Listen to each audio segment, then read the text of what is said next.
Buenas tardes. Antes de presentar a la conferenciante de hoy, indicarles que se van a hacer visitas guiadas a la exposición temporal que tenemos ahora en el museo, titulada Parada y Fonda, Loza Fina de Talavera y Puente en la colección del Museo Nacional de Cerámica. Estas visitas guiadas las van a realizar Leopoldo y José Javier, que son los responsables del departamento didáctico. Van a coincidir con los martes en el museo, pero no con la hora de la conferencia. Esas visitas serán a las 6:15, durarán aproximadamente una hora, hasta las 7:15, 7:30, y luego pues podrán asistir a la conferencia. Van a ser el 29 de noviembre, el 13, 21 y 27 de diciembre. Las personas que estén interesadas se pueden apuntar en unas listas que hemos dejado en la mesa de afuera. Es interesante esta exposición porque recoge importantes piezas de Talavera y Puente del Museo Nacional de Cerámica, y Talavera pues fue el centro productor cerámico más importante del territorio español. Sus producciones, tanto de loza y azulejería, no solamente se comercializaron en el territorio español, sino también se exportaron a los virreinatos, a lo que es Hispanoamérica, los virreinatos de Nueva España y del Perú. Bueno, sin más preámbulo, voy a presentar a la conferenciante de esta tarde. Hoy está con nosotros Rocío Bruquetas Galán, es doctora en Historia del Arte por la Universidad Complutense de Madrid y conservadora restauradora por la Escuela de Conservación y Restauración de Bienes Culturales de Madrid. Desde 1986 hasta 2014 fue restauradora de pintura de caballete en el Instituto del Patrimonio Cultural de España, donde también desempeñó labores de investigación y conservación en el Laboratorio de Estudios Físicos. A partir de 2004 es restauradora del Museo de América y de Madrid, y está especializada en conservación de pintura virreinal americana. Actualmente es directora científica del proyecto de restauración e investigación sobre la serie de la vida de la Virgen del artista novohispano Miguel Cabrera, para el que ha recibido una subvención de la Fundación Getty de Los Ángeles. Aquí hago un pequeño paréntesis. La provincia de Albacete, concretamente la iglesia de Santa María del Salvador de Chinchilla, tiene un cuadro de Miguel Cabrera titulado La Virgen de la Luz, de 1750, que se expuso en el año 2000 en una exposición que comisarió Luis Guillermo García Saúco en la ciudad de Albacete. Su especialidad como investigadora son las fuentes para el estudio de los materiales y las técnicas pictóricas en España e Iberoamérica. Su tesis doctoral versó sobre técnicas y materiales de la pintura española en los siglos de oro y fue dirigida por el profesor y el gran historiador del arte español Alfonso Emilio Pérez Sánchez. Esta tesis la publicó en el año 2002 y en 2007 hubo una segunda edición, y es a día de hoy pues un referente en esta materia por las ricas y variadas fuentes documentales y literarias que consultó de la época. La doctora Bruquetas Galán es autora de numerosos estudios en materia de conservación y restauración del patrimonio cultural. Sus publicaciones se pueden consultar en revistas científicas como Pátina, INGE Conservación, en el Boletín del Instituto Andaluz del Patrimonio Histórico, en la revista Goya, Anales del Museo de América, entre otras. También tiene colaboraciones en obras colectivas como los catálogos de las exposiciones temporales del Greco Arte y Oficio, que se celebró en 2014 en el Museo de Santa Cruz, o la de Tornaviaje en 2020 en el Museo del Prado. Ha participado en numerosos cursos y conferencias, entre los que destacan los seminarios dirigidos en el Museo del Prado sobre técnicas y materiales en la pintura española en los años 2018 y 2019, y el simposio Colores para Pintores, comercios de materiales pictóricos en Europa y América durante la Edad Moderna, el pasado año. Actualmente está impartiendo el curso Entrando al Obrador, instrumentos, materiales y prácticas de la pintura del siglo XVII con la Fundación de Amigos del Museo del Prado. El título de su conferencia es Pintar para la Eternidad, la organización de los talleres toledanos en el siglo XVI. Bienvenida al Museo de Albacete cuando quieras. Muchísimas gracias, Pascual, y muchísimas gracias al Museo de Albacete por invitarme a dar esta conferencia y a todos ustedes por estar aquí, por esta tan buenísima acogida.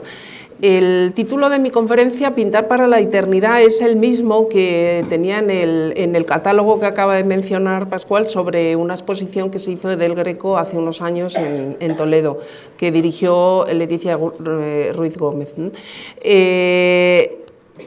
Un poco más adelante explicaré por qué esa frase, pintar para la eternidad, pero tiene mucho que ver con los materiales y con las técnicas de ejecución, con el conocimiento que tenían los talleres del siglo XVI, pero no solo el XVI, anteriormente, el XVII, todo este momento, el conocimiento empírico y la tradición que se transmitía oralmente a partir de los talleres del conocimiento de los materiales, del comportamiento en determinadas... Entonces pintaban y hacían sus obras de arte pensando en que esas obras duraran en el tiempo. Luego comentaré un poco más sobre esto. En ese catálogo yo me centré más en la segunda mitad del XVI, porque era realmente el momento en el que, pues, del Greco, lo que se encuentra el Greco, ¿no?, cuando llega a Toledo. Pero para esta conferencia he rebuscado un poco más en información sobre la primera mitad, ya que es Juan de Borgoña el protagonista, ¿no? Y tengo que decir que la verdad es que de la primera mitad del siglo XVI, de la pintura castellana, no hay muchos estudios. Y cuando digo estudios me refiero a estudios técnicos. Tampoco es que haya, falta mucho por investigar desde historia del arte, porque los estudios técnicos tienen que ir a la par de la investigación de archivo y a la investigación histórica, indudablemente, porque se complementa muchísimo y se puede interpretar mucho de las cuestiones técnicas de una pintura entendiendo, o sea, tomando información de la documentación, ¿no? Eso es un poco lo que yo trabajé en mi tesis, ¿no? Buscar información técnica en la literatura y en la documentación de archivo, ¿no?, de la época, ¿no? Entonces tengo que decir que es verdad que en la primera mitad, a pesar de que hay unas figuras fundamentales para la pintura castellana de todo el siglo XVI, como va a ser un Berruguete, un Borgoña, no hay muchos estudios. Berruguete está algo más estudiado, hay algunas publicaciones de anteriormente del siglo XV, Fernando Gallego, y Juan de Borgoña está muy poco estudiado técnicamente. ¿Cómo hacía, no? Empiezo con este mapa que es de la diócesis, de la archidiócesis de Toledo, porque esta archidiócesis realmente tenía un peso político, pues en el siglo XVI tenía una gran importancia, como ya saben, era de la más grande de España, ¿no? Incluía pues, muchas de las actuales provincias, pues desde Cáceres y Badajoz, Toledo, Cuenca, parte de Guadalajara, Albacete, etcétera, ¿no? O sea, era Madrid, una diócesis enorme, donde con un gran peso político, como digo, y donde confluyen muchísimos talleres de artistas locales, generalmente con un gran peso de tradición, de conocimientos de tradición, que es lo que iremos viendo ahora a lo largo de esta... enraizados en la alta Edad Media, baja Edad Media. O sea, algunos procedimientos de los que se repiten en el siglo XVI van a estar anclados en procedimientos que se hacían ya en el siglo XV, etcétera, ¿no? Entonces, estos talleres, como digo, la mayor parte de ellos eran sagas familiares, que se continuaban en las familias, ¿no? Pues están los Cisneros, están los Comontes, están también los de Ampuero, que son más de la zona de Madrid, pero bueno, Madrid también era de la diócesis de Toledo, ¿no? Francisco de Ampuero, pues su hijo, tenía 3 hijos pintores y uno de ellos era Diego de Urbina, ¿no? Que luego pues va a trabajar en la corte con Felipe II, etcétera, ¿no? Muchas de estas sagas luego van a continuar la segunda mitad, Hernando de Ávila, emparentado con Luis de Velasco, etcétera. Bueno, pero también va a ser un foco de atracción a artistas extranjeros como Juan de Borgoña, ¿no? como pasó ya en la zona de Castilla, ¿no? de Castilla la Vieja con Juan de Flandes. Son artistas que venían también atraídos por la corte, en ese momento en Toledo, ¿no? Pero que lo interesante de esto, de estos artistas extranjeros que vienen, de los se sabe muy poco, ¿no? Cómo llegó, en qué circunstancias, si Juan de Borgoña estuvo en Italia, si no estuvo, en fin, parece ser que sí, ¿no? Que tiene una formación italiana importante, pero lo interesante es ver ese mestizaje que se produce en las obras, porque por un lado, indudablemente, los modelos van a traer novedades en cuanto a los modelos de representación, en el caso de Juan de Borgoña o Berruguete, ¿no? que también estuvo en Italia, aunque era de Castilla, de Palencia, traen modelos de representación, de inspiración pues, renacentista, ciertos modelos que ya se van a ir incorporando. Este es un ejemplo, ¿no? El retablo de la catedral. No, perdón, me he confundido, este no es la catedral de Ávila, que luego vendrá en la foto, pues vemos que hay una estructura general gótica, pero que se van insertando ya modelos decorativos de raíz clásica y de Italia, ¿no? Pero todos esos modelos de representación de imagen tienen una razón de ser porque se transmiten por grabados, estampas, dibujos, que todos esos elementos viajaban con los artistas, los llevaban en sus equipajes, y entonces pues ahí se transmiten también las influencias de estilo. Pero hay otros aspectos del trabajo de un artista que no se transmiten de esa manera porque no pueden llevarlas en las maletas. Son sus conocimientos técnicos de los procedimientos de cómo preparar los colores, es la parte de la construcción del color.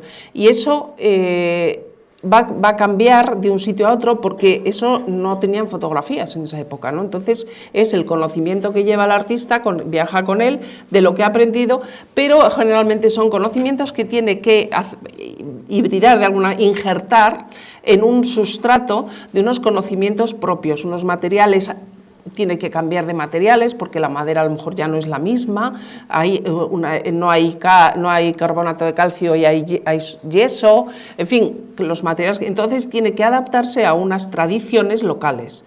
Eso se crea un arte mixto que es muy interesante estudiarlo desde ese punto de vista y es algo que pasa a lo largo de la historia. Yo ahora que hemos mencionado lo de Miguel Cabrera, ¿no? Pues en la pintura virreinal, tanto de México como de Perú, va a pasar eso también, ¿no? O sea, que los artistas que llegan de Europa llegan allí con unos conocimientos técnicos y con unos conocimientos también estilísticos, pero los tienen que trasladar a unas tradiciones locales a las que se ven forzados a veces por los recursos materiales que tienen al alcance, que no tienen otros, ¿no? Entonces, eso es una parte muy interesante, pero como digo, se sabe muy poco.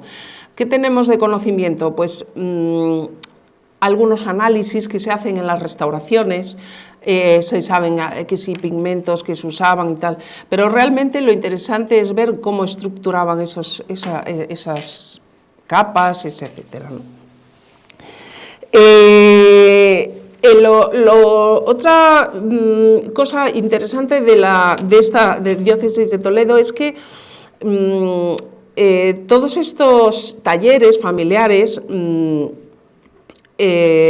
claro, así como en otras zonas de España la actividad artística estaba regulada por los gremios, ¿no? Y mediante las ordenanzas pues se establecían muy claramente cuáles eran las especialidades, había que hacer un examen para poder trabajar en el oficio, ¿no? Según la especialidad, los pintores por un lado, los ensambladores y los escultores por otro, etcétera, ¿no?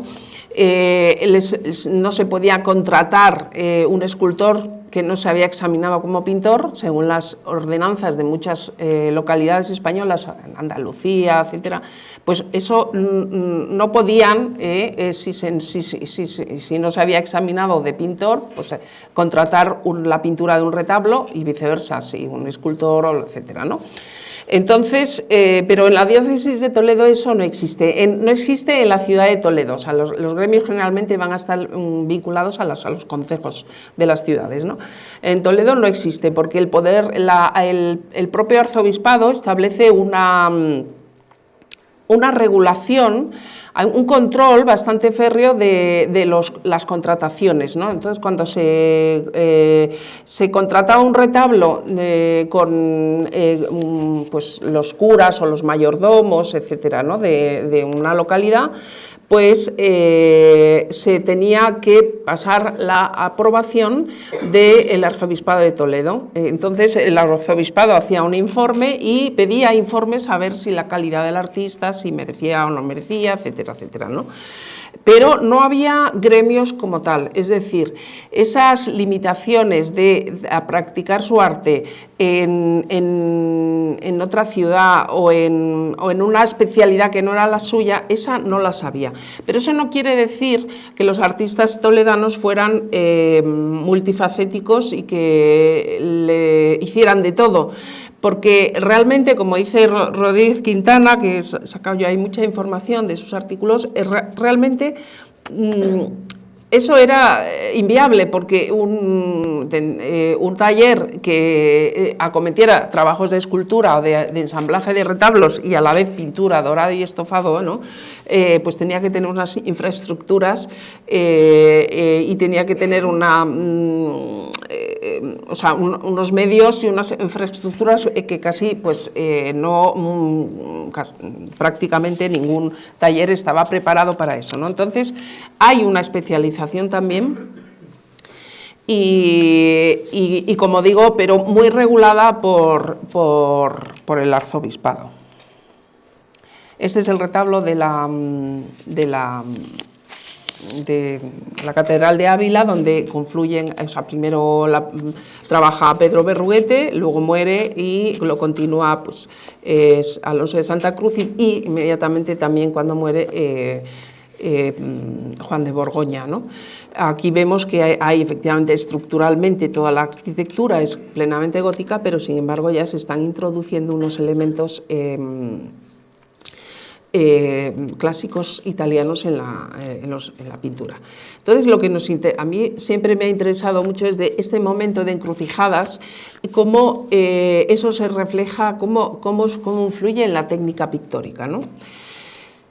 Los retablos de cabecera en el siglo XVI, bueno, es cuando adquieren su máxima expresión.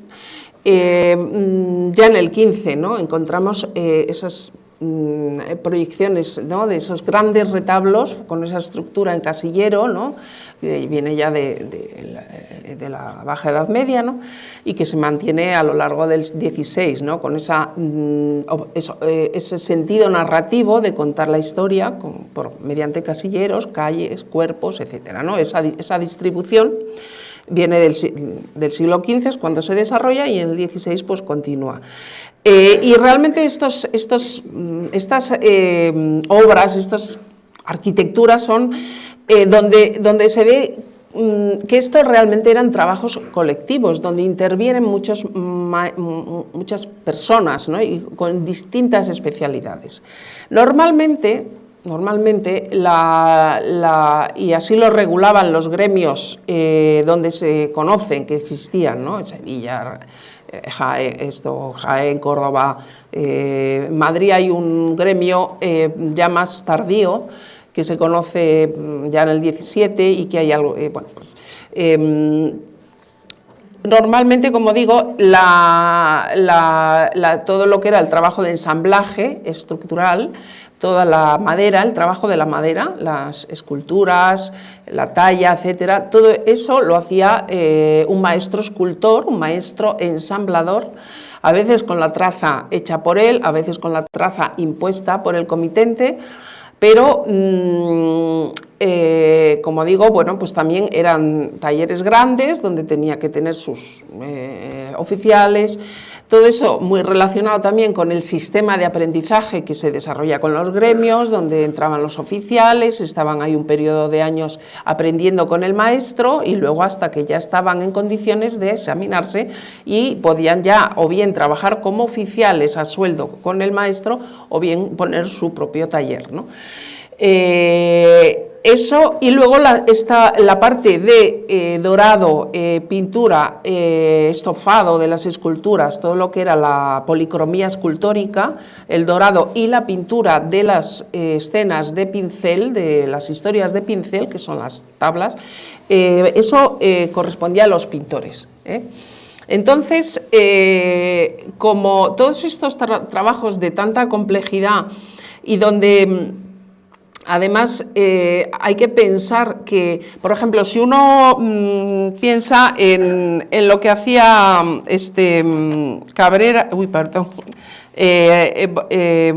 Borgoña, si uno, tengo por aquí, es para acordarme, entre 1500 y 1518 se cuentan, y seguramente hay alguno más, aparte de este retablo de la Catedral de Ávila, aparte de los trabajos que está haciendo en la policromía del retablo de la Catedral de Toledo, pues hay el convento, el retablo del convento dominico de Carboneras de Guadalzahón, el retablo para la colegial de Santa María de Talavera de la Reina, son o conocidos documentalmente o que existen, ¿no? De este, por ejemplo, solo quedan 2 tablas que están en el Museo de Santa Cruz. El retablo de la parroquia de Santa María de Illescas, de la parroquia de Magdalena de Toledo, todos retablos. El retablo alcazareño, ¿no? Los retablos de la parroquia de San Andrés, el de Camerana, aparte de eso las pinturas murales, muchísimos trabajos que hacen la catedral, que muchas veces son reparaciones, etcétera, pues todo muy documentado. Esos talleres tenían que tener muchísimo personal, no podían ser, o sea, está claro que el maestro lo que hacía era una labor de coordinación, pero tenía un taller con muchos oficiales en los que trabajaban, ¿no? Entonces, también muchas veces para solucionar esta cuestión, esta cuestión de las especializaciones, recurrían a sistemas diferentes de reparto de trabajo, ¿no? Por ejemplo, pues hacían subcontratas, ¿no? O sea, a lo mejor un pintor contrataba todo el trabajo de un retablo, incluida la escultura, y la parte de talla y ensamblaje se la subcontrataba a un maestro escultor con su taller. A veces también hacían compañías y no solamente hacían unos, hacían diferentes durante un tiempo, trabajaban en compañía para hacer pues uno con especialidades distintas y acometían diferentes obras, ¿no? A veces se repartían partes del retablo, ¿no? Eso también se da bastante, ¿no? Tú haces la mitad, haces la mitad, ¿no? En fin, había muchos sistemas, ¿no? También se contrataba a destajo a oficiales, había muchos sistemas para poder, pero lo que está claro es que había eran talleres con mucho personal, indudablemente, para poder acometer tantas obras en tan poco tiempo, ¿no? Este caso, si uno se ve, hablando de Miguel Cabrera, pues ese es el mismo caso que se ve, dice, pues en poquitos años es imposible que un pintor pudiera acometer tantas series de pinturas, en este caso son pinturas sobre el lienzo, porque eran talleres factoría. Eso pasa en el 16, pasa en el 17, pasaba antes en el 15 ya con estos grandes retablos, en el 17 lo vemos con Zurbarán, es decir, que también hay que pensar que muchas veces los historiadores nos empeñamos en descubrir y encontrar personalidades artísticas, pero hay que tener en cuenta que eran enormes obras y colectivas, ¿no? O sea, que a lo mejor la mano del maestro está solamente en el diseño o en la colocación de las escenas, retocar algunas cosas, es decir, eran talleres donde había una distribución muy clara de las tareas, ¿eh? Luego iremos viendo pues un poco cómo va. No se me... el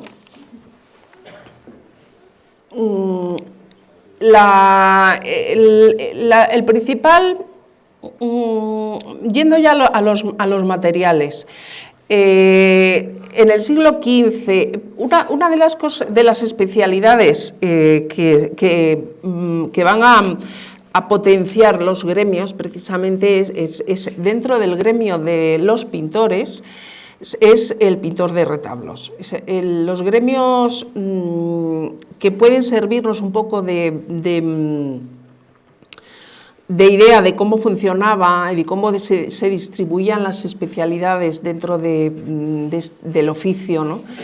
Lo vemos muy claramente pues, en las ordenanzas de Sevilla, las ordenanzas que son todas del finales del XV, muchas son promovidas por los reyes católicos, de Sevilla, de Córdoba, de Málaga. Pues en estas ordenanzas el gremio de pintores establecía que había unas veces 3, otras veces 4 especialidades. Una era, que además iban escaladas, ¿no? Los argueros, que eran una pintura sobre lienzo al temple, que se hacían pues, para decoraciones efímeras, eran unas pinturas rápidas, se hacían baratas para sustituir a los tapices, grandes muros para cubrir. Pero tenía pues mucho,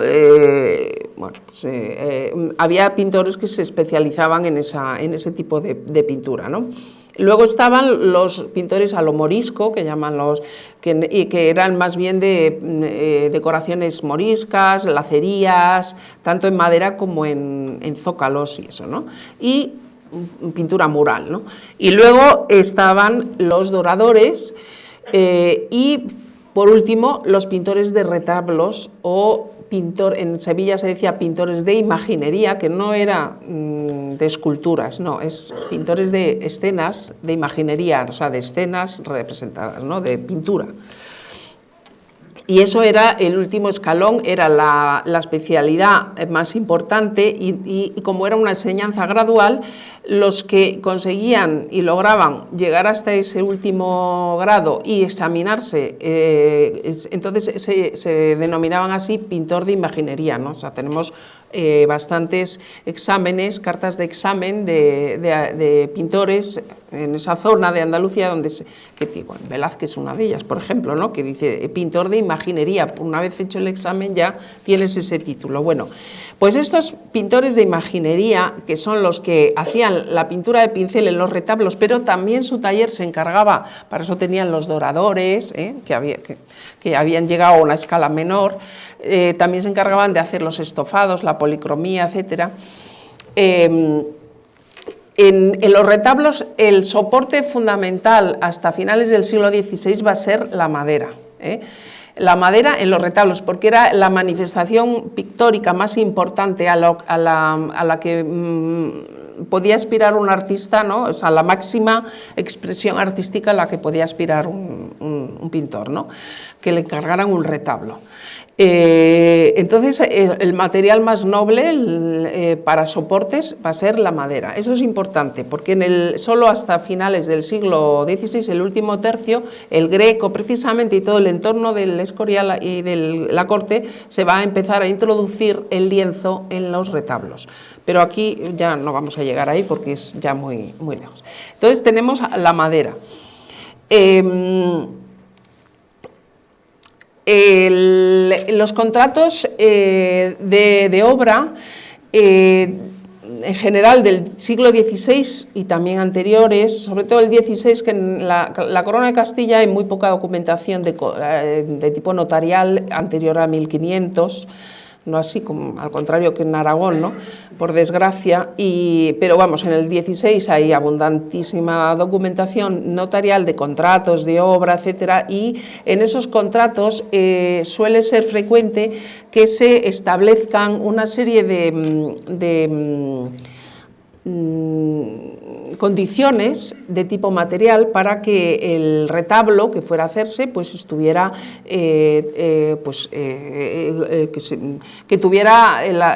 estuviera hecho a la perfección, ¿no? O sea, que se especifica qué tipo de madera, qué tipo de pigmentos, algunos pigmentos que eran más específicos, más caros, más pues deben usar, que si el oro tiene que ser de tantos quilates, que si no se use plata y se use oro porque la plata se oxida. Es decir, hay una serie de condiciones que cuando uno las recopila, pues se va haciendo una idea de cuáles era el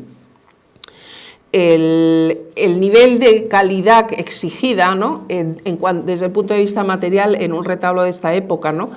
Y te dan una información muy interesante. Por eso digo que es importante llevar la información documental de tipo técnico, tecnológico, siempre acompañar, ¿no?, los análisis que se hacen de químicos, de materiales, que si los pigmentos, etcétera, para poder contextualizar el uso de esos materiales en una época determinada y ver el significado, ¿no? Porque si usa tal o cual pigmento en sí mismo, bueno, pues no te dice gran cosa, pero sí lo puedes contextualizar y ver que eso es un material extraño o que se trae raramente usado o muy caro, ¿eh?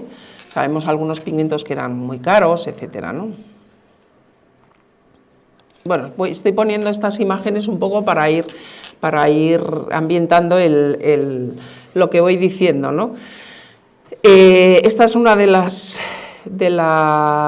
que se han encontrado aquí, ¿no? Ah, ¿no? Entonces me he equivocado, perdón. No, la de la derecha no, desde luego. Bueno, lo siento, ha habido una confusión, pero no importa. Ahora, ¿de cuál es? ¿Alguien me lo sabe decir? Claro, no puede ser, aquí me he confundido yo. Esto parece de lo de Ávila. Perdón, ¿eh? En todo caso, son de Borgoña, claramente, ¿no? Aquí quería comentar dos cosas, ¿no? Por ejemplo, vemos estos colores azules, ¿no? Aquí vemos, es un ejemplo de esa mezcla de aspectos técnicos que hay que tener en cuenta, ¿no? Donde se insertan otros conocimientos que no los tenemos todavía muy claros, muy conocidos de los conocimientos que podía traer Juan de Borgoña, ¿no? Por un lado, su tradición flamenca como pintor, por otro lado, sus conocimientos en Italia. Sí que parece ser que estuvo en Italia, ¿no? ¿Qué novedades técnicas trajo, no? Pero lo que sí está claro es que también utiliza algunas tradiciones técnicas locales. Por ejemplo, esto de los azules. Los azules, en los retablos del 15 de Castilla y de Aragón también, los azules era un pigmento difícil de usar.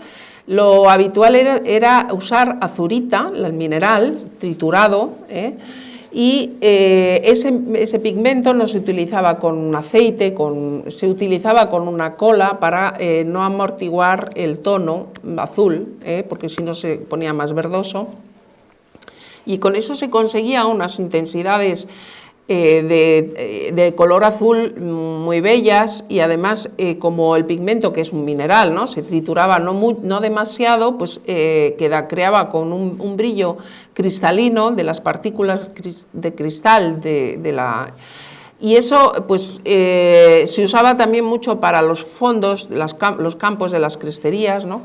Lo que pasa es que esas azuritas con el tiempo se ennegrecen, y lo normal es que nos las encontremos repintadas sucesivamente, ¿no?, y ya muy alteradas, ¿no? Aquí lo vemos, este color tan oscuro no tiene nada que ver seguramente, y esta tampoco, con lo que tuvieron en su momento. Entonces estos son esos injertos de los que hablaba, porque hay otros aspectos, bueno, aquí vemos, por supuesto, son unas arquitecturas plenamente renacentistas e italianas, ¿no?, pero eso no son cuestiones técnicas,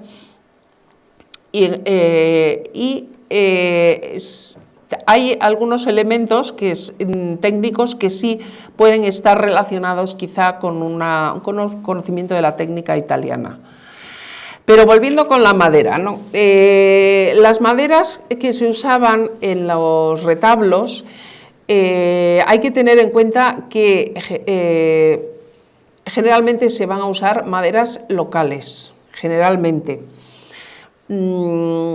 Porque el transporte de la madera es algo que salía caro, o sea, encarecería muchísimo un retablo, pues traer la madera del Pirineo, pues traerla para acá, ¿no? O sea, los medios de transporte de entonces pues no tienen nada que ver con lo de ahora, ¿no? ¿Y cuál era la...? Voy a ir poniendo, o sea, en toda la zona de Castilla,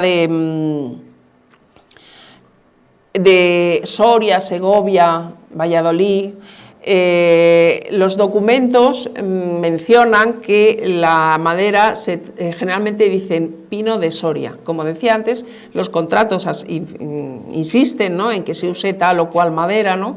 Pues en toda esta zona del Duero, generalmente dicen pino de Soria. A veces también de otras zonas de pinares, pues en Segovia o en Navas del Marqués, en Ontoria, bueno, diferentes sitios, ¿no? En eso los documentos de toda esta zona son repiten mucho de dónde tiene que venir la madera, ¿no? Y la zona de Madrid, Toledo, generalmente lo que mencionan es la madera de Cuenca, pino de Cuenca, que es todos los pinares de la serranía de Cuenca. También algo de la zona de Balsaín, pero eso un poco después, en la Sierra de Guadarrama, que es pino. Todo esto es pino silvestre por lo general. La zona de la madera de Cuenca más bien es pino laricio. Es que ahora, cuando estaba viendo los pinos, por eso venía... Esto es pino laricio o negral. Sí. Y luego en la zona sur estaría la Sierra de Segura, los pinos de Segura. Estos pinos son los que se van a usar en toda la zona de Andalucía, Sevilla, Córdoba, Jaén, etc. Albacete está por aquí. Pues me imagino que estaría accesible a tanto la zona de pino de Cuenca o pino de la Sierra de Segura, ¿no? Porque todos estos pinos, ¿cómo se transportaban? Pues por cauces fluviales, ¿no? Ya lo saben, ¿no? Entonces, las famosas gancheros, bueno, esos son también zonas de... entonces vamos a encontrar que en casi toda la meseta castellana la madera fundamental va a ser el pino para las estructuras de retablos, para los soportes de tablas, y el nogal, a veces otro tipo de madera, salís o tal, para las esculturas. Bueno, en el norte castaño,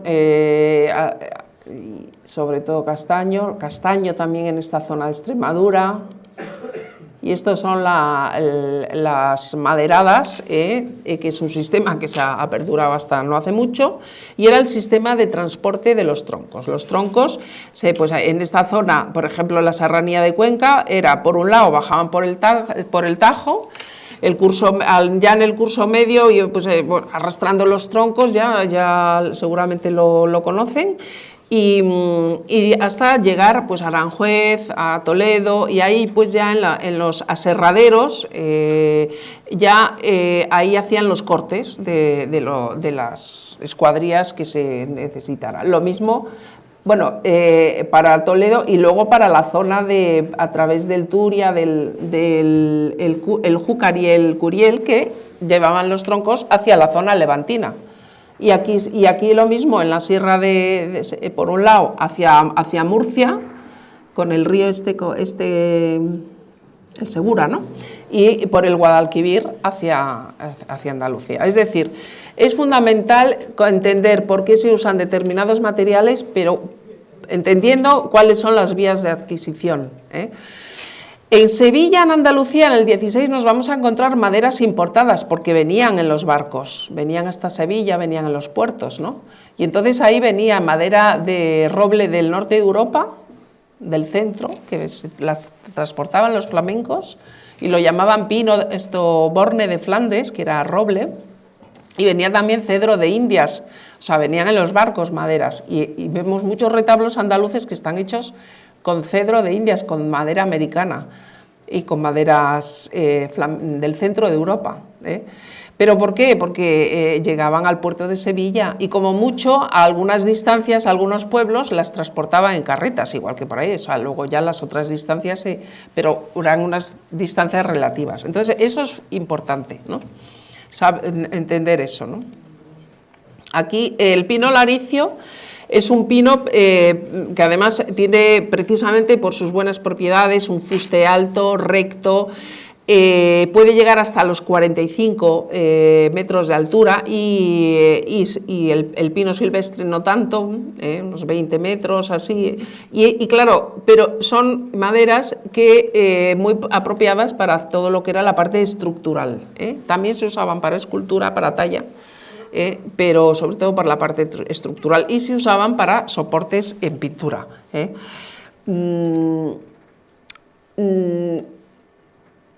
Son unas maderas, bueno, luego lo comento. También, como decía, el nogal se usaba para la escultura, por ejemplo, el retablo de la Catedral de Toledo, las esculturas están hechas de nogal, pero además hay documentado, antes de la ejecución del retablo, en 1487, hay un primer intento de hacer el retablo por el cardenal Mendoza, me parece que es el Mendoza, bueno, el que estaba antes de Cisneros. Dice una documentación que le obligan a este Juan Millán, vecino de Guadalupe, a entregar 100 trozos y 150 tablas de nogal. Esto es en la zona de Cáceres. Y luego, muy curioso, habla de a este otro vecino de Talavera, 300 maravedís por 10 días, que anduvo buscando la madera de nogal para el retablo del... Esto no lo han transcrito así, pero yo no sé a qué localidad se refiere, ¿no? O en otros lugares de la sierra. Es decir, el nogal no era lo mismo que el pino, que no venían maderadas, venían por los cauces fluviales. Y también es muy curioso eso de los cauces fluviales, porque hay documentos, hay contratos que en algunos en que se dice que no sea de venida del río. O sea, claro, son maderas que llegaban a los aserraderos y venían con humedad, ¿no? Entonces, pues, tenía sus inconvenientes, pero era la forma habitual, ¿no? Este otro es una traza de Juan de Borgoña para el retablo del monasterio de Guadalupe, que luego no se llega a realizar, es del 1525, y aquí, bueno, esto lo he escrito mal yo, Cuenca, habla de que este retablo debe ser pino de Cuenca, muy seco, muy bueno, dice, porque es la madera que más dura. Esto es para el retablo de Parla, perdón. Pero en este documento, que está en el Archivo Histórico Nacional, en este documento está escrito por detrás, donde Juan de Borgoña dice que no usen la madera que se ha usado para el retablo de la Catedral de Toledo, porque es muy mala, ¿no? El pino que se ha usado porque es muy mala y tal y cual, ¿no? O sea, que es el interés y la importancia que le daban a la madera. En muchos contratos también se pide que sea cortada de más de 2 años, siempre se pide que sea seca, que no tenga muchos nudos, es decir, se buscaba la calidad, todo eso aparece en los contratos. Los cortes, generalmente estos troncos de pinos que llegaban al aserradero, pues claro, para aprovechar mejor el tronco, se cortaban, se hacía estos cortes longitudinales, o sea, de forma cúbica, ¿no? Esto era, digamos, la escuadría. Bueno, se sacaban piezas de diferentes tamaños y volumen, ¿no? Podían ser vigas, viguetas, con diferente escuadría, pero la tabla, que es la que tiene la sección, ¿no? O sea, con el espesor más estrecho y esto, ¿no? O sea, la escuadría de tabla generalmente pues era con este corte, y se obtenían tablas que llamamos de corte tangencial a los anillos de crecimiento, ¿no? Esto era la forma más habitual porque era como mejor se aprovechaba el tronco. Este corte radial, que por ejemplo se hacía más en los robles de Centro Europa, vamos, en Flandes y eso, son mejores porque se deforma menos la tabla, ¿no? Pero estos, claro, son, digamos, los habituales, son los que se encontraba el pintor cuando iba al maderero a comprar sus tablas, ¿no? Lo que se va a encontrar habitualmente son tablas de corte tangencial, que son estas que se curvan con esta curva característica, que lo vamos a ver en muchos retablos de pino de castellanos, ¿no? Otro problema que tenía la madera de pino son los nudos. Es una madera muy resinosa y generalmente con muchos nudos, con una fibra menos homogénea, como puede tener un roble, ¿no? Un haya. Entonces eso también va a tener que ver con la forma de preparar las maderas, o sea, la parte de escultura de los retablos, ¿no? Y esta es la frase que es un documento que es, es una frase que dice Pons,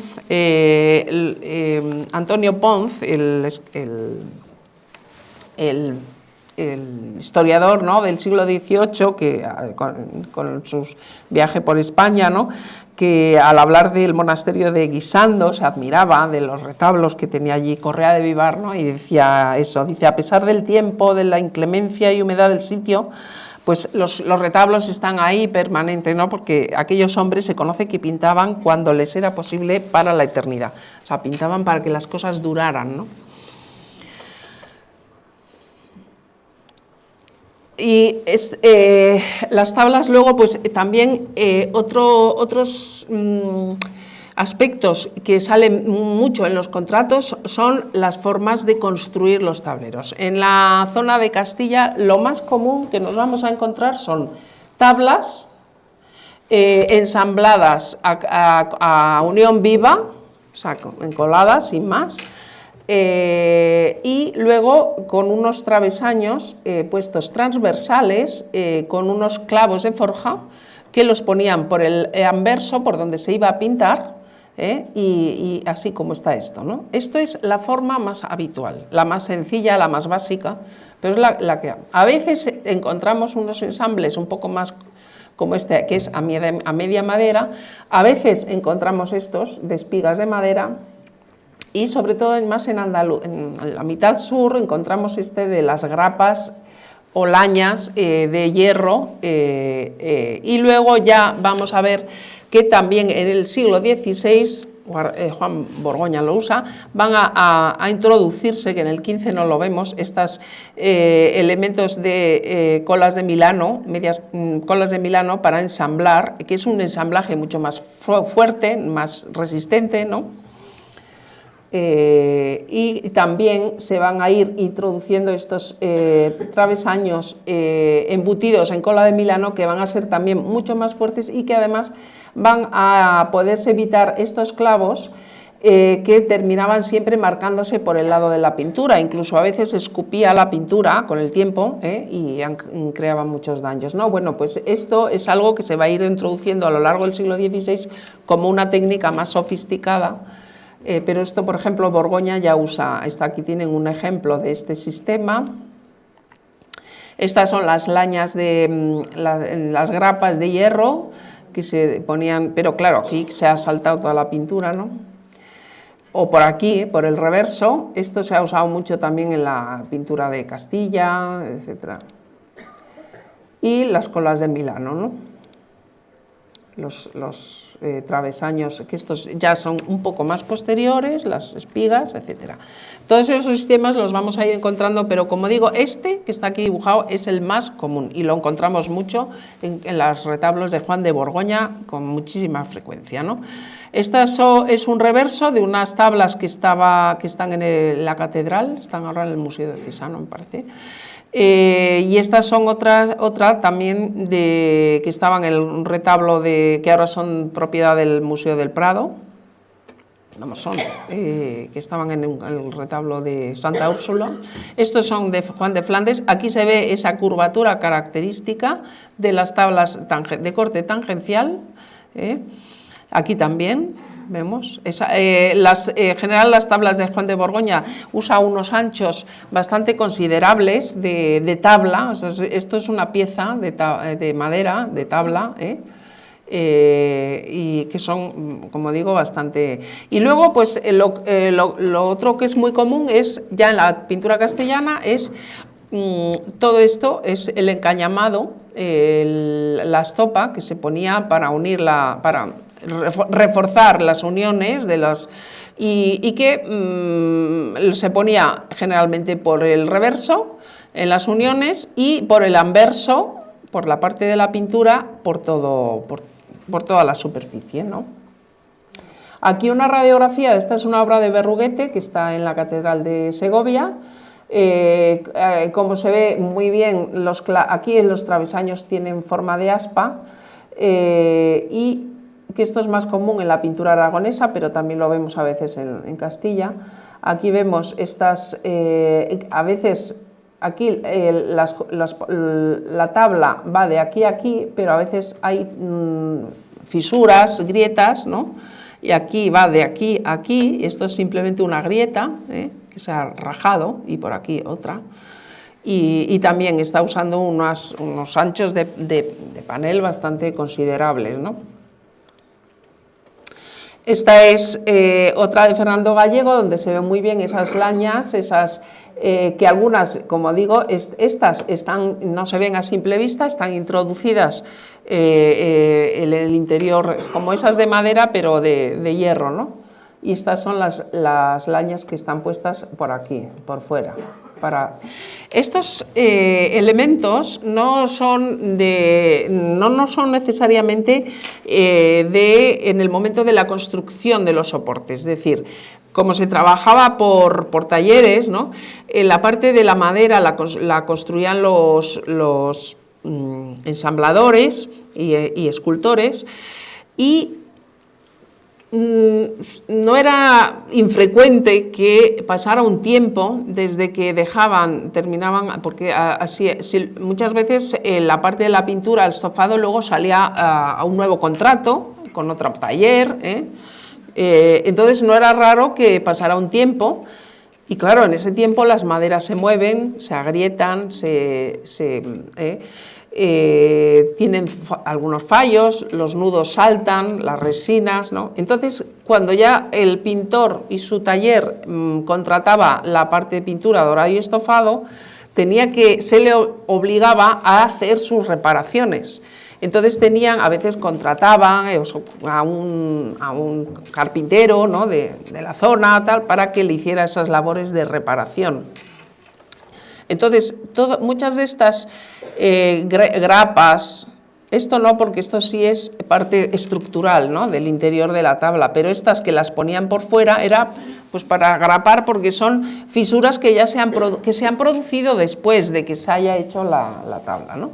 Es que es el soporte, Entonces, antes de pintar, los pintores tienen que, antes de dar los aparejos, tienen que arreglar para que disimular esas fisuras, esas grietas que se han ido produciendo, ¿no?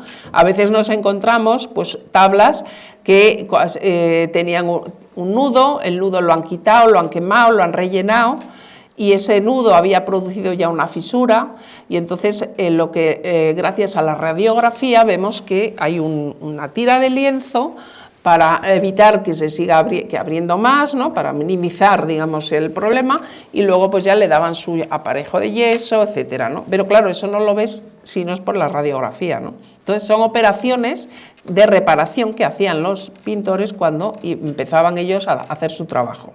Y bueno, estas son estas de aquí. Esto va a... Bueno, es que estaba señalando, aquí tienen un detalle de estas reparaciones. Este es un retablo un poco anterior, que es el que está en la capilla de Don Álvaro de Luna, en la Catedral de Toledo, también, ¿no? O sea, pero así como vemos que hay una calidad pictórica en general bastante buena en las tableros de la pintura castellana de toda esta zona, o sea, desde... de toda la meseta, vamos. En general son soportes con muchos problemas de grietas, muchos problemas, o sea, en una madera que daba muchos problemas. Todas tienen, es raro que no encontremos.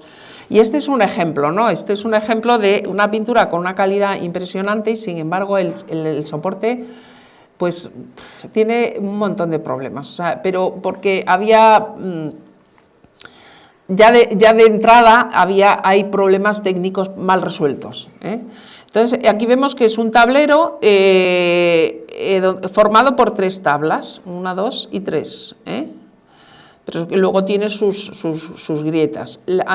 Tiene estos travesaños transversales clavados con clavos de forja, de refuerzo, y luego le han puesto estas tiras de encañamado, o sea, la estopa, que es fibra de cáñamo, y que también usaban a veces nervios, lo llaman nervios así, que son tendones para reforzar, ¿no? Entonces son muy difíciles de distinguir porque se parece mucho a la estopa, ¿no? Lo ponían encolado, ¿no? Y también aquí en estas tablas ya están usando las colas de Milano para unir, que están muy marcadas, ¿no? Para unir las uniones de las tablas. En los documentos vamos a encontrar una terminología además que se refiere a todos estos pasos, ¿no? Como dice, primero se limpiaba el polvo, ¿no? Había que limpiar y muchos contratos es como un manual de procedimientos, ¿no? Porque dicen, limpia el polvo, luego elimine nudos y teas, rellenaban, por ejemplo, con fibras vegetales o lienzo o encolado, yeso. Luego acuñar, que era también poner cuñas de madera en las grietas que ya se habían hecho, hendiduras lo llamaban, ¿no? O grapas de hierro, y luego encañamar o enervar, que ya he comentado, es la estopa o los tendones. El lenzar, que a veces en vez de usar estopa usaban lienzos. Y luego venía la parte ya que llamaban emplastecer o calafatear, es decir, como las maderas ya tenían sus irregularidades, habían contraído, se separaban las uniones, pues entonces había que dar algo que emplasteciera, como dicen, o sea, que diera una uniformidad a la superficie para poder recibir los aparejos de yeso. El yeso es la capa que se iba a dar encima para crear una superficie lisa sobre la que pintar, porque directamente sobre la madera no... Entonces primero daban una capa que la llamaban emplastecer, el plaste o calafatear, y que era cola con algo de yeso, ¿no? También con estopa, etcétera. Y luego encolaban también con ajos, etcétera. Luego venían los aparejos, que son las diferentes capas de yeso. Unas primeras, que eso ya hasta desde Cennini, son procedimientos muy antiguos, ¿no? Se daban como 5 capas de yeso grueso, que es el yeso de fraguar, el que fragua, ¿no? Y luego ya daban otras 5 o 6 manos de yeso mate, que es un yeso más blanco y que hay ese con cola. Esto sale en general en casi todos los contratos, tantas manos de yeso, tantas manos de yeso mate, etcétera, ¿no? porque el acabado de las aparejos, que llamaban, era fundamental para que luego la pintura esa tuviera un buen resultado. O sea, eran fases fundamentales, ¿no? Y sobre ese aparejo se imprimaba, es decir, como en Castilla siempre nos vamos a encontrar yeso, en Castilla, en la península ibérica, ¿no? En general. Te vas al norte de Europa, es carbonato de calcio, tiza, es otro material, ¿no? Con diferentes propiedades. El yeso, como el pino es una madera mucho más heterogénea, no tiene más irregular, tiene más presencia de beta, etcétera, hay que dar unas capas bastante gruesas de yeso para poder homogeneizar la superficie, ¿no? Mientras que la pintura flamenca, si uno mira, son unas capas mucho más finas de aparejo, ¿no? Y en esta tabla que hemos visto antes, pues hay una separación tal, o sea, digamos que aquí hay un trabajo chapucero, así directamente, a pesar de la calidad de la pintura. Hay un relleno, las tablas se han contraído, se han separado y lo han rellenado con ese calafateo o emplastecido, que claro, también con el tiempo termina saltando, ¿no? Y esto es, nada, el aparejo de yeso, y aquí vemos en esta tabla, por ejemplo, pues la imprimación se hacía era una capa que se daba para quitarle porosidad al yeso, para que las capas de pintura pudieran que no se absorbieran demasiado, ¿no? Entonces tenía esa función, digamos, tenía una función práctica, ¿no? Para que los colores que se fueran a poner después con su aglutinante no los absorbiera demasiado la imprimación y pierden color, ¿no? Entonces, pero también tenía una función estética, porque la imprimación generalmente se le daba una tonalidad.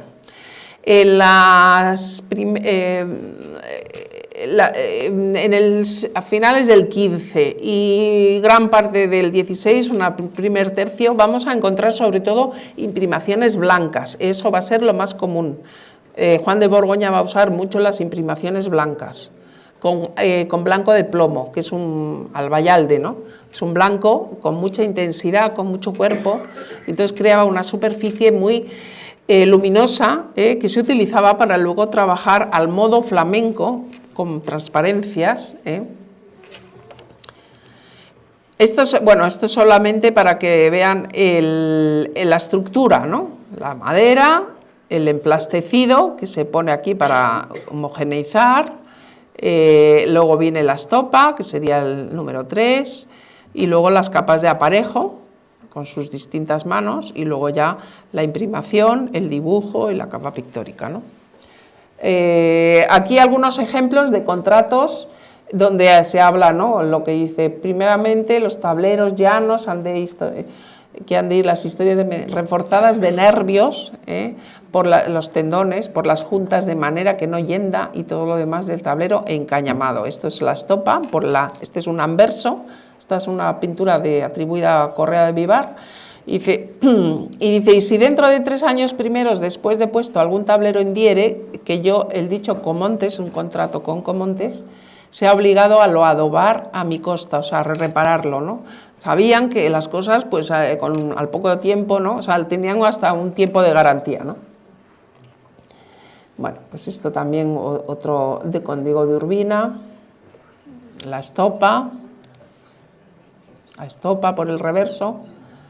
Aquí esta es la tabla que hemos visto antes de la Catedral de Cuenca, y como están completamente separadas. Esto es una grieta, no es un panel distinto, es una madera que se ha agrietado. Esto ya lo hemos visto, ¿no? Lo de las grapas de hierro. Dice, todas las piezas llanas que han de ser de pincel en grape, con grapas de fierro, todas las juntas y hendiduras. Esto es más del sur, Aquí otro detalle más cercano de este problema que hemos visto antes, de las tablas estas de Juan de Borgoña. Son unas tablas que ahora ya están restauradas y ya, bueno, pues por suerte.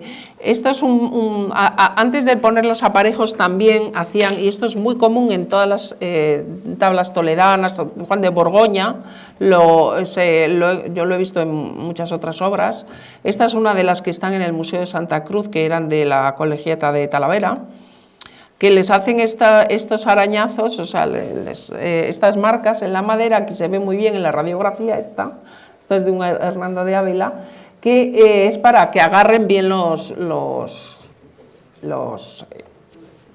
esto. Claro, ¿qué pasa con estas cosas? Que en sí pueden tener poca importancia, pero si uno estudia muchas obras y va viendo cómo se repiten determinados procedimientos y cómo los continúan o no los continúan, son pautas, ¿no? que pueden ser interesantes a tener en cuenta, ¿no? Para ver la extensión de determinados talleres, etcétera, ¿no? Lo que pasa es que todavía estamos en una fase muy incipiente de estudios. Hay que hacer radiografías, hay que hacer todo eso, pues fácil no es. Y costoso es bastante. Entonces aquí vemos esa radiografía, ¿no? Porque aquí la tabla está en muy mal estado y lo vemos, pero normalmente pues si está en buen estado no lo vas a ver, ¿no? O esta otra que es de la Catedral de Toledo. Este es un tríptico que hay en la Catedral de Toledo, que tenemos aquí un problema gordo que se ve muy a simple vista, ¿no? Hay un daño ahí en esta zona de aquí y en esta zona de aquí que está repintado, etcétera, ¿no? Y este es el reverso de la tabla. Aquí hay unos nudos que en su momento los quitaron, los rellenaron. Este problema que es una grieta, esto es una grieta que recorre el tablero, todo esto, ¿no? Y entonces vemos en la radiografía el efecto ¿Esto qué quiere decir? Que esta grieta que vemos aquí, que es esta, le han hecho un relleno en un momento dado y da ese contraste radiográfico blanco, ¿no? Y luego lo han pintado, es decir, esto no son reparaciones posteriores, no son restauraciones, son reparaciones hechas en la tabla antes de que se pinte, ¿eh? Eso es a lo que voy. Y que a veces uno se confunde cuando estudia radiografías, dice, ¿y esto por qué es así, no? Son reparaciones, si vemos la tabla, aunque hay repinte, porque aquí se ha perdido el color, pero realmente hay pintura original también debajo, ¿eh? Es decir, son reparaciones hechas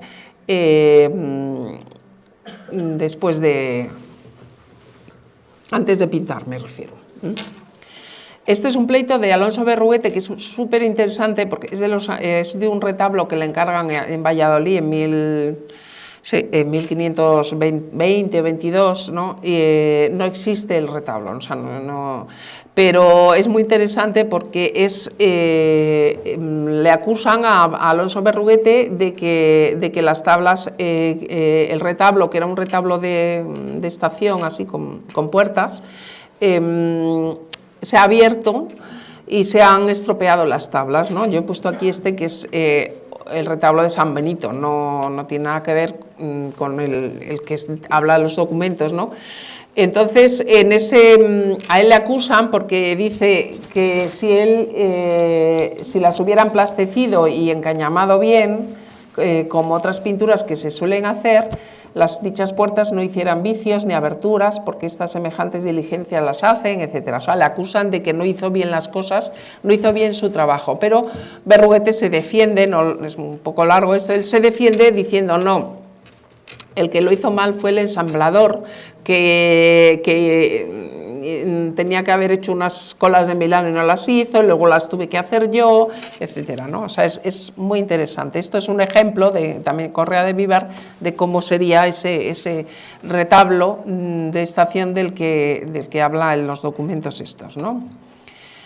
Y bueno, pues las ordenanzas también hablan mucho sobre estos procedimientos, cómo se deben de hacer, la reparación de juntas hendiduras, etcétera, ¿no? Aquí tenemos un ejemplo de los aparejos. A veces pues el mal estado de las obras nos ayuda, ¿no?, a entender todos estos procedimientos. Aquí tenemos precisamente una separación entre el yeso, el yeso defraguado, ¿no?, el yeso grueso, que son las primeras capas, y luego el yeso fino, que en este caso por unas quizá mal procedimientos se han separado, ¿no? Dice, y después de estar así hecho este beneficio, dice, estén aparejadas por espacio de 6 meses. Hay un contrato en este que piden que esperen después del aparejado, que lo dejen 6 meses antes de pintar, para que no haya problemas, ¿eh? O sea, como tenían en cuenta todos estos problemas de alteraciones, de conservación de las obras, de comportamiento de los materiales, ¿no? O sea, que pintaban para la eternidad, ¿no? Bueno, este es un retablo de Comontes que está en un convento de Toledo y bueno, pues este es el reverso, también muy bien construido. O sea, esos otros ejemplos que hemos visto, pues realmente sí son soportes que han dado problemas, pero otros, este está además empotrado ahí en una hornacina, en un claustro, y está en perfectísimas condiciones, ¿no? O sea, que con sus colas de Milano, etcétera. Aquí tienen los aparejos con estas marcas de haber limpiado el pincel. Y bueno, ya pasando a las imprimaciones, decir que las imprimaciones del primer tercio van a ser sobre todo blancas, porque van a buscar esa luminosidad interna del blanco de plomo y trabajar por transparencias al modo flamenco, pero que a medida que va avanzando el siglo se van a ir imponiendo las imprimaciones grises, imprimaciones un poco más oscuras. Eso va a hacer que los trabajos sean más rápidos y puedan avanzar un poco digamos, hacer una sistemática, ganan en eficacia, pero también pierden en luminosidad, ¿eh? Eso es un poco lo que... Si estoy pasándome de tiempo, me lo... ¿Eh? ¿Ya me he pasado? Sí, bueno. Y nada, bueno, pues es que esto ya es al final, un poco las cuestiones de la capa pictórica. Ya para terminar, estamos realmente es muy difícil, todavía con los conocimientos incipientes que tenemos técnicos de los materiales usados, conocer porque, como decía antes, la utilización del color, la construcción del color, eso es en la cocina, ¿no? Eso es... También se aprende en los talleres, pero también es donde vemos algunas novedades, ¿no? Cómo se van incorporando esas novedades y van haciendo cambiar estilísticamente la pintura, ¿no? Entonces, todavía no tenemos, pero sí, o sea, para mí me parece que Juan de Borgoña es una figura clave para estudiarla a fondo, por lo menos conocer un amplio repertorio de obras y saber, porque realmente es un artista que creó un halo de seguidores impresionante, ¿no? En toda la zona de Castilla, que es un poco con lo que se decía de Zurbarán también, ¿no? Los círculos, ¿no? O sea, vemos muchas obras de su mano, muchas obras que aparentemente de su mano, otras que son menos de su mano, pero que hay una participación más de taller, otras que son ya de imitadores, es decir, pero sin embargo que todo hay una presencia, ¿no? de influencia fundamental, ¿no? Y entonces, bueno, pues con esto lo dejo ya y siento haberme alargado tanto.